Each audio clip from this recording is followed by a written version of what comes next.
बिस्मिल्लाहिर्रहमानिर्रहीम। अस्सलाम वालेकुम। मेरा नाम जवाद ताहिर है और मैं आपको अपने चैनल ग्रीन पाकिस्तानी में खुशामदीद कहता हूँ।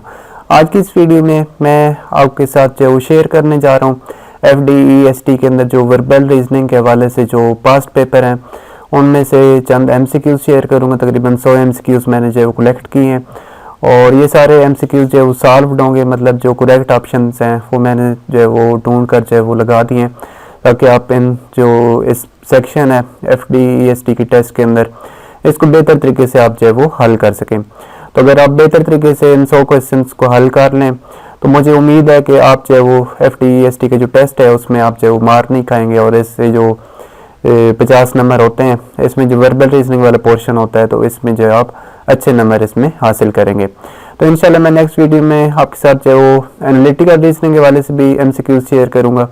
तो इस तरीके से जो 50 नंबर के जो वर्बल रीजनिंग और एनालिटिकल रीजनिंग है इसमें आप जो बेहतर नंबर जो है वो हासिल कर सकेंगे। तो चलिए स्टार्ट करते हैं। सबसे पहले मैं आपको बता दूं कि इसमें जो किस टाइप के क्वेश्चन होते हैं। तो इसमें जो सबसे पहले सिनोनिम होंगे, एंटोनिम्स होंगे, फिल इन द ब्लैंक्स होंगी। उसके बाद प्रपोजिशन यूजेज के हवाले से फिल इन द ब्लैंक्स होंगी। उसके बाद एक पैसेज दिए होगा उसमें से क्वेश्चन होंगे और 6 नंबर पर जो है वो सिमिलर पेयर ऑफ वर्ड्स जो है वो दिए हुए होंगे तो उनमें से कुछ MCQ तो उसके अंदर से जो है वो होंगे। तो चलिए स्टार्ट करते हैं। पास्ट पेपर बेसिकली HEC का ही पास्ट पेपर है जो उन्होंने किसी और जो है वो सब्जेक्ट के लिए लिया था पिछले सालों में। तो मैंने उसी पेपर को जो है वो हल किया है और आपके सामने पेश किया था। क्या हो सकता है कि इसमें से भी कुछ जो है वो MCQs आ जाएँ। तो चलिए स्टार्ट करते हैं। इसमें जो पहला क्वेश्चन है, चूज द वर्ड और phrases that is most nearly opposite. तो इसमें जो अपोजिट बताना है। तो इसमें जो वर्ड है इमेजिनरी, तो इसका जो अपोजिट है वो रियल है। तो बेसिकली वर्बल को के अंदर इन चीज़ों को तैयार करने का ये मेथड होता है कि आप जो है वो आपको हर जो वर्ड है, ये वर्ड ज़्यादातर जो मुश्किल ही होते हैं तो आपको इसका मीनिंग जो है वो पता होना चाहिए। आप गूगल का इस्तेमाल कर सकते हैं या किसी डिक्शनरी का इस्तेमाल कर सकते हैं। तो ये नहीं होता कि आप जो है वो इन्हीं जो MCQs को रट्टा लगा लें और रट्टा लगा कर उधर जो पेपर के अंदर या टेस्ट के अंदर चले जाएं। हो सकता है आपको भूल जाए या कुछ भी आपके जहन में हो जाए, इसलिए आप कंसेप्चुअल स्टडी करें। वर्बल रीजनिंग में जो कंसेप्ट के लिहाज से समझें, हर वर्ड जो है उसका मीनिंग आपको जो है वो इसके अंदर पता होना चाहिए। फ़र्ज़ कि ये इमेजिनरी है तो बेजारी का भी आपको मीनिंग पता हो, रियल का भी, चेंजेबल का भी और फैंसीफुल का भी। या कम अज़ कम इतना आइडिया आपको होना चाहिए कि ये वाला जो है वो इसके अंदर करेक्ट होगा। तो उसके बाद नेक्स्ट जो है वो डैमेज का जो है वो गार्ड इसका अपोजिट है। उसके बाद नेक्स्ट जो है वो इसी तरह जो है विर्चू नेकी को कहते हैं और वाइस जो है वो बदी को कहते हैं। इस तरह विक्ट्री जो है वो कामयाबी को कहते हैं और फेलियर नाकामी को कहते हैं। इस तरह जो है वो अनवारंटेड, इसमें जो है वो कोई चीज़ जो सेंसर नहीं होती, किसी चीज़ को जब चेक नहीं की जाती तो उसको अनवारंटेड कहते हैं। तो इसमें जो बिफिटिंग जो है वो इसका अपोजिट है, जिसमें जो चीज़ें हैं वो सूटेबिलिटी के लिए किसी चीज़ को जो है वो चेक किया जाता है। तो उसके बाद जो नेक्स्ट इसमें चूज वर्ड और फ्रेज दैट इज, ये भी अपोजिट के हवाले से ही है। एरेडिकेट का मतलब ख़त्म करना और अंडू जो है वो इसके हवाले से है। उसके बाद जो है वो लूसिडिटी, इसमें जो है वो आएगा एनानिमिटी। उसके बाद टायरसम का जो है वो थक जाना और प्लेजेंट जो है वो आपका जो है वो अच्छा आप महसूस करें तो उसको प्लेजेंट कहते हैं। उसके बाद नेक्स्ट जो है वो इसमें रिलेशनशिप के हवाले से क्वेश्चन शामिल है। तो इसमें जो 30 नंबर पर ये देख सकते हैं पास्टर और कंग्रेशन है। तो पास्टर जो है वो बेसिकली जो पादरी वगैरह होते हैं उनके हवाले से, और कंग्रेशन जो है वो पादरी में जो ग्रुप है उसमें जो देखभाल करते हैं चर्च के अंदर, तो ये उस हवाले से है। तो इसमें जो है वो शेफर्ड और फ्लॉक, ये इसके साथ जो है वो सुटेबल लग रहा है कि शेफर्ड जो है वो गडरिया, फ्लॉक की जो है वो देखभाल करता है। तो इसमें आपको थोड़ा सा जो है वो जब आप टेस्ट के अंदर या वैसे अभी भी जब आप हल कर रहे हो तो आपको फुल फोकस जो है वो इसी के ऊपर होना चाहिए कि इसका क्या मीनिंग है, इसका क्या रिलेशन बनेगा, ये आपस में सिनोनिम है, एंटोनिम्स हैं, मतलब सारी चीज़ आपके जहन के अंदर जो है वो पता होनी चाहिए उस टाइम पे, तब आप जो है वो बेहतर तरीके से इसको जो है वो जज कर सकेंगे। उसके बाद जो है वो नेक्स्ट जो है वेजिटेट और एक्टिव है। तो इसका जो है वो प्रोड्यूस और ट्रिवियल है जो इसका आंसर है। उसके बाद जो है वो नेक्स्ट प्रोपोनेंट और थ्योरी, इसका जो है वो लायर और रूल है। उसके बाद जो है वो स्पीशीज़ और ऑर्गेनिज्म, इसका जो है वो स्पेशलिटी और फिजिशियन है। उसके बाद नेक्स्ट जो है वो ट्रैप और गेम है, तो इसके जो है वो नेट और फिश इसके साथ जो है वो रिलेशन जो है वो एग्जैक्ट इसके साथ फिट बैठ रहा है। उसके बाद नेक्स्ट जो है वो टाइल्ड और रूफ, तो उसका जो है वो कार्व्ड और विंडो इसके साथ जो है वो मिल रहा है। उसके बाद ड्विंडल साइज, इसका जो है वो डेसिपेट और स्ट्रेंथ जो है वो इसके साथ जो है वो मैच कर रहा है। उसके बाद नेक्स्ट जो है वो इसमें हंगरी और फिनिश्ड है, इसका जो है वो वाइड स्प्रेड और बाउंडलेस ये इसके साथ जो है वो मिल रहा है। बेसिकली हंगरी का मतलब भूखा और फेमिस्ट के साथ जो है वो भूख से बेहाल, जो मतलब भूख की भी हाईएस्ट कंडीशन होती है, तो उसको जो है फेमिस्ट कहते हैं। तो वाइड स्प्रेड जो है वो कोई खुली चीज़ जो होती है, और बाउंडलेस जिसकी कोई बाउंड्री नहीं होती। उसके बाद जो है वो नेक्स्ट सिनॉप्सिस और कंडेंस्ड, इसके जो है वो प्लेजरिज्म और पायरेटेड इसके साथ जो मैच कर रहा है। उसके बाद जो है वो डिस्चार्ज सोल्जर इसके साथ जो है वो मैच कर रहा है ट्रांसपोर्टेड और मेंबर। उसके बाद जो है वो कट और लेसिरेशन, तो कट जो है वो काटना और लेसिरेशन का मतलब गहरा घाव जो होता है, गहरा कट जो होता है उसको लेसिरेशन कहते हैं। तो इसके साथ जो है वो ब्लेड और पार्टिंग जो है वो इसके साथ जो है वो मैच कर रहे हैं। तो एक अभी मैं बात आपको क्लियर कर दूंगा, जो जिन्होंने एमए इंग्लिश की हुई है या जो जिन्होंने इंग्लिश के लिए अप्लाई की है पोस्ट पर, तो इनके लिए ये जो पोर्शन है वर्बल रीजनिंग का बहुत आसान है उनके लिए, वो बेहतर तरीके से इसको सॉल्व कर सकते हैं। और इसीलिए जो है वो इंग्लिश के अंदर जो है वो नंबर लोगों के जो है वो ज़्यादा आते हैं। फ़र्ज़ किया कहें कि 75 आते हैं, 80 85 आते हैं। तो ये पिछला जो इंग्लिश का अभी जो पिछली सेशन में भर्ती हुई है एफडी के अंदर, तो इसमें भी यही वजह है कि जो लोगों ने बहुत अच्छे नंबर हासिल किए हैं, 180 85 तक नंबर हासिल किए हैं लोगों ने इंग्लिश में। तो उसकी वजह यही है कि वर्बल रीजनिंग जो है वो बेसिकली इंग्लिश ही होती है, तो उनके लिए जो है वो ये मसला नहीं होती और वो इसको आसानी से हल कर लेते हैं। उसके बाद नेक्स्ट जो है वो अपोस्टेट और फेथ, इसका जो है वो डिफेक्टर और एलिगेंस। उसके बाद जो है वो इसमें ब्लेम और स्कैपिगॉट, उसका जो है वो कन्विक्ट और पनिशमेंट जो है वो इसके साथ जो है वो फिट बैठ रहा है। उसके बाद नेक्स्ट जो है वो ये फिल इन द ब्लैंक्स जिनके बारे में मैंने आपको बात की थी, तो इसमें जो है वो बेसिकली जो फॉर्म्स आ सकते हैं या प्रीपोजिशन का इस्तेमाल इस तरीके से हो सकता है। तो इसमें जो है the hotel management had the rooms, तो इसमें जो अगला ऑप्शन है रिफर्बिश्ड, रिफर्बिशिंग और टू रिफर्बिश, तो इसमें जो करेक्ट आंसर है वो रिफर्बिश्ड है, यानी कि जो है वो सेकंड फॉर्म इसके अंदर लगती है।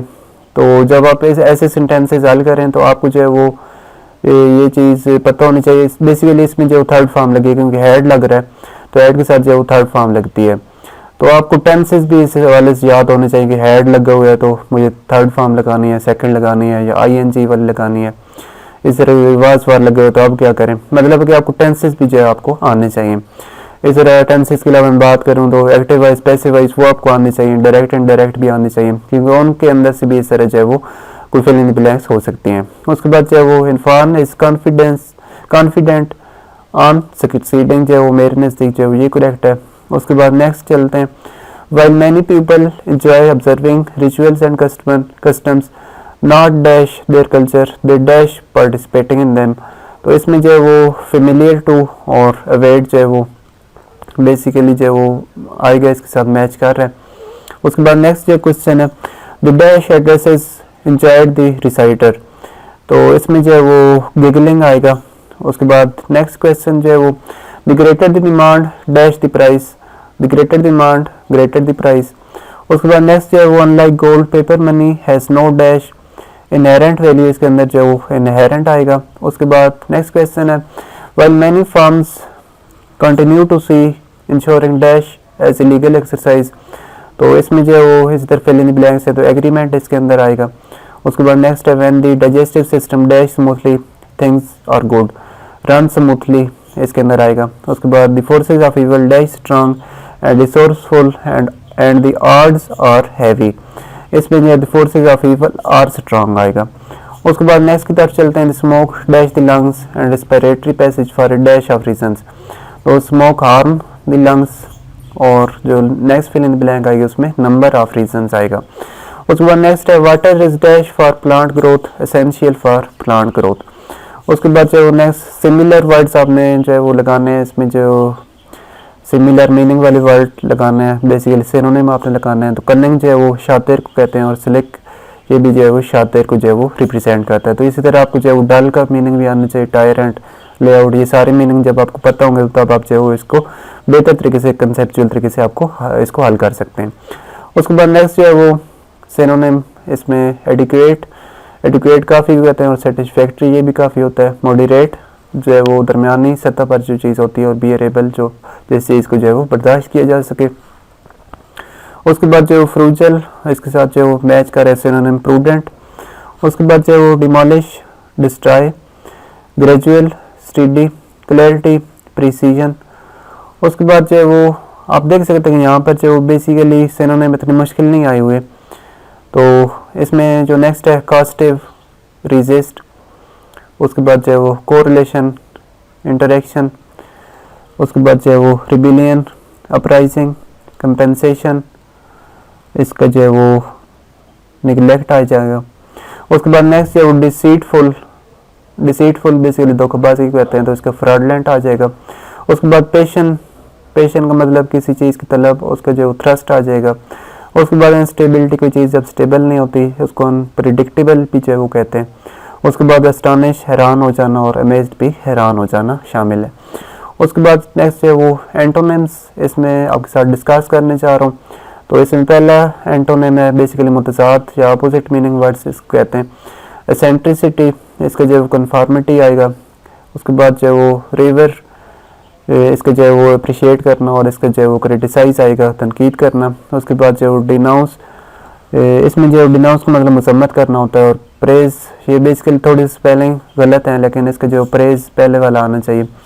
प्रेज का मतलब तारीफ़ करना। उसके बाद जो वो सेक्रेट, सेक्रेट का मतलब अंदर दाखिल होना, और एक्सपोज का मतलब सामने ले आना किसी चीज़ को। सेक्रेट का बेसिकली मतलब छुप जाना होता है, अंदर घुस जाना। उसके बाद जो स्किमी, स्किमी जो वो उसका जो है वो कमज़ोर को कहते हैं, स्ट्रांग इसके साथ आएगा। उसके बाद जो वो निच, किसी भी जो वो पर्टिकुलर चीज़ के बारे में जो है वो जब बात की जाए तो निच का इस्तेमाल किया जाता है, निच वाले वर्ड का। तो इसका जो है वो मिसलीडिंग आएगा। मिसलीडिंग मतलब जो है वो किसी चीज़ के बारे में जब क्लियरली ना बताना, कोई वाइड स्प्रेड चीज़ किसी के बारे में आगाह करना, तो इसको जो है वो मिसलीडिंग कहते हैं। उसके बाद जो नेक्स्ट एंटोनिम्स हैं वो है जेलस। जेलस का मतलब जो है वो एनर्जेटिक होता है, और पैथेटिक जो है वो जिसमें जो है वो ऐसी चीज़ पुरजोश नहीं होता। उसके बाद जो है वो इम्पोर्टेंट, इसका जो है वो पोजेसिव आएगा। इम्पोर्टेंट मतलब नाअहल, और पोजेसिव जो है किसी चीज़ के बारे में जो कंसर्न होता है, किसी चीज़ में जो इंटरेस्ट रखता है, उसको जो है वो पोजेसिव कहते हैं। उसके बाद आइडल, ये तो बहुत सिंपल है, एनर्जेटिक आएगा इसका। उसके बाद जो फैथम, इसका जो है वो निगलेक्ट आएगा। फैथम का मतलब किसी चीज़ पर फोकस करना, और निगलेक्ट जो है वो उसको जो है निगलेक्ट कर देना। उसके बाद जो एगोनी, इसका जो है वो रिलीफ आएगा। उसके बाद डिस्प्यूट का जो है वो झगड़ा करना, और हार्मनी का मतलब मिलजुल कर रहना। डोसाइल, इसका जो है वो स्टबर्न आएगा। उसके बाद जो है कंक्लूसिव, इसका जो है वो एम्बिगियस आएगा। कंक्लूसिव का मतलब बेसिकली नतीजा खस करके दे देना, और एम्बिगियस का मतलब जो चीज़ क्लियर ना हो उसको एम्बिगियस कहते हैं। इस तरह जो है वो ऊपर स्टबर्न का मतलब जो ऐसी जो जिसमें अकल नहीं होती तो उसको स्टबर्न कहते हैं, और डोसाइल का मतलब अकल वाला जो बंदा होता है उसको कहते हैं। उसके बाद जो है नेक्स्ट पैसेज टाइप क्वेश्चन है। तो इसमें जो है आपने इस पैसेज को जो है वो रीड करना है। बेसिकली ये 3 पैराग्राफ इसके अंदर शामिल हैं। तो इसको रीड करने के बाद जो है वो मैं नेक्स्ट अभी आता हूँ इसके जो क्वेश्चन हैं। Why artist interested to make sculpture, इसका जो है वो आंसर आएगा express their feeling about mankind. ये पैसेज से बेसिकली मैंने ये आंसर डिड्यूस किए हैं। तो आप अगर पैसेज आपने सही तरह रीड किया है तो फिर आप इसके आंसर जो है वो दे सकेंगे। What was the most important reason for renaissance started work in Italy, तो मनी इसका आंसर है। The primitive art portrayed religious themes. उसके बाद जो next the idea came to which artist to express the knowledge of human body, उसका जो Michelangelo आएगा, Michelangelo. उसके बाद नेक्स्ट है which artist determined the machine for human kind, which discover after 40 decades after his death, Leonardo आएगा। Why artist were given so importance by wealthy people, revival of culture. तो इसके बाद जो next एक और पैराग्राफ दिए हुए है, ये बेसिकली ग्लोबल वार्मिंग के मुतालिक है। तो आपने जो है इसको जो फुल फोकस के साथ पढ़ना है, ताकि जो है वो जो भी चीज़ इसके अंदर डिस्कस की हुई है वो आपके जो है वो जहन में होनी चाहिए, ताकि आप इसके जो आंसर है वो आसानी के साथ जो है वो तलाश कर सकें। तो इसका एक क्वेश्चन है, how humans will be affected from global warming. तो इसका जो आंसर है extreme change the weather pattern. उसके बाद जो नेक्स्ट क्वेश्चन है, the countries who have glaciers what will affect those countries because of global warming. तो इसका जो आंसर है वो ड्राट आएगा। उसके बाद नेक्स्ट जो है वो related similar pair of words मैंने कुछ और शामिल किए। तो इसमें जो है doctor is related to patient in the same way as lawyer is related to client. उसके बाद से वो museum is related to curator in the same way as prison is related to jailer. उसके बाद जो soap is related to wash in the same way as broom is related to SVEEP. उसके बाद जो wax is related to grease in the same way as milk is related to curd.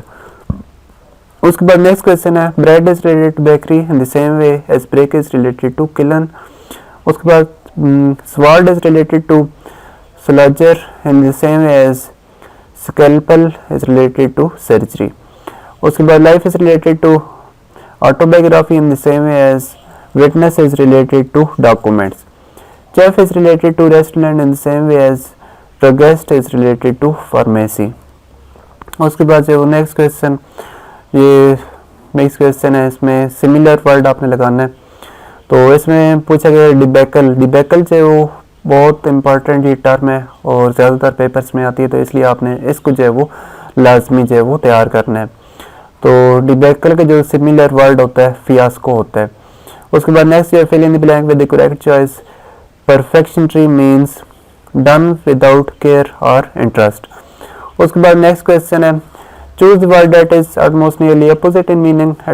Adversity का opposite जो है वो prosperity होता है। उसके बाद choose correct combination of fill in the blanks with given statement. Biological clocks are of such dash adaptive values to living organism that we would expect most organism to dash them. तो इसमें जो है वो D option correct है, obvious and poses. उसके बाद next की तरफ चलते हैं, fill in the blanks with correct choice. It is time she dash some work, would do some work. उसके बाद नेक्स्ट है, would you mind dash me that pencil, to pass आएगा इसके अंदर। उसके बाद नेक्स्ट है, which of the following is most similar meaning to sad. तो सैड का जो सिनोनिम होता है वो अनहैप्पी होता है। उसके बाद smell is to nose as sound is to ear. Next है, which of the following is most similar in meaning to particular. Particular का जो है सिनोनिम स्पेशल भी होता है। इसमें थोड़ा सा आपने जो है वो केयरफुल रहना है कि इसमें जो स्पेसिफिक है वो भी पार्टिकुलर के जो वो नज़दीक तरीन है, लेकिन आपने जो है वो पार्टिकुलर भी जो है वो कोई स्पेशल चीज़ को ज़ाहिर करे, स्पेशल भी स्पेशल चीज़ को ज़ाहिर करे, तो इसलिए आपने स्पेशल लगाना है। उसके बाद next aircraft is to transport as newspaper is to media. Next one, which of the following words has similar meaning to outgoing. Outgoing का सिमिलर जो है वो आउटसाइड आएगा। Birds are to fly as horse is to trot. उसके बाद next जो है वो motion is to run as motion is to feeling. Next one, which of the following is most similar in meaning to obtain। obtain का जो है वो acquire similar meaning आएगा। उसके बाद नेक्स्ट है, which of the following word is most similar in meaning to perplexing. इसका जो है वो कन्फेक्शियस आएगा, मतलब कोई जो कंफ्यूजन वाली चीज़ होती है उसको परप्लेक्सिंग कहते हैं। उसके बाद next one, fixed is to variable as solid is to malleable. उसके बाद next one, which of the following words have similar meaning to terminate. Terminate का मतलब ख़त्म करना और अनकंटिन्यू को भी ख़त्म करना। उसके बाद next one, aloof is to sociable as ordinary is to splendid. उसके बाद which of the following words have similar meaning to pardon.